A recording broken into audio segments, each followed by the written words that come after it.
na pegah li Ibrahim bin Adham iblisnya lagi athai anaya itu pui ke saya ya the ke poi ta gai ko rong bim pươn ni ko rong ana bim pươn nya này curi mà thưa te kadi na pancuri ni tamang la rumohan item bing ke thia ma tengah kilo nya hai terus aman tapi ya the nyo ji ai pati urang pum pươn ni masalah ana pum pươn tapi ji yang perle pươn benar Nene pegali almarhum buku tanya kan beta pegodot lagi bi akhir tentang kata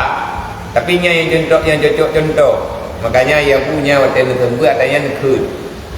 lebih-lebih tanya orang ceh lagi bi akhir ni kiban akhir kiban bi akhir nya akhir waktu yang dicampur meremeh dia libu je nah itu dah orang itu akhir ya pegal libu ilik lihat he ngambang ilik rame-rame tertuju gede hana dang-dang hantu kerja hana la dum-dum pre hidrop lewala inhan athe ketia ngon hana ya behe ngon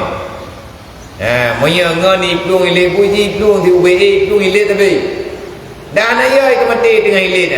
yang sakit itu ahwate kanam pun yang bagi dia minta ampun rame-rame dia kanam pun ka ada wak nyata artinya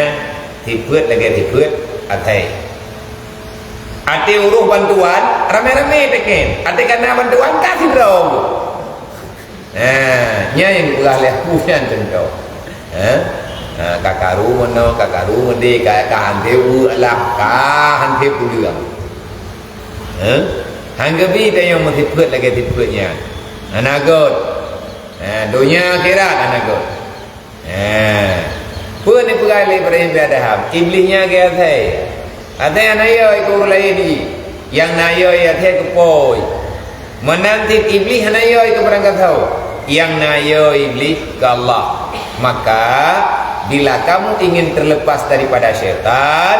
dan pegali Ibrahim bin Adham berlindunglah daripada Allah gimana cara anda berlindung amalkan yang kalian pegang oleh Allah amalkan lagi kalian pegang oleh Rasulullah paling kurang berkatin bertering kita baca a'udzubillahi minasyaitanir rajim yang kata melindung kata lagi bantu Allah makanya aku pegang orang galak kat kun tegok tenak gok dalam dunia monya hana la kiamat orang kiamat berhebat kat tengok ditubit dalam kuku badan orang muka ataupun hana rupa lagi rupa thay na tak boleh riwayat ke hana rupa lagi rupa thay ma bagi banti orangnya gebangkit li Allah langkrut thay ulai ulua badan lang kuat thay ulai ulua kiban jara gitu biar rap ngomong thay jaju ulai ulua mungkin itu ri ulai ulung dengan berada dalam kehinaan najis berarti yang kaya getam rupanya bahkan kebangkit menan li Allah Ta'ala rupanya najis yang tak pernah dimaafkan hana tadong sama nyan kenyan yang dipegah bahaya lisan tapi kedanya hana buku tapi kedanya wala menyanti hana mathala mumathala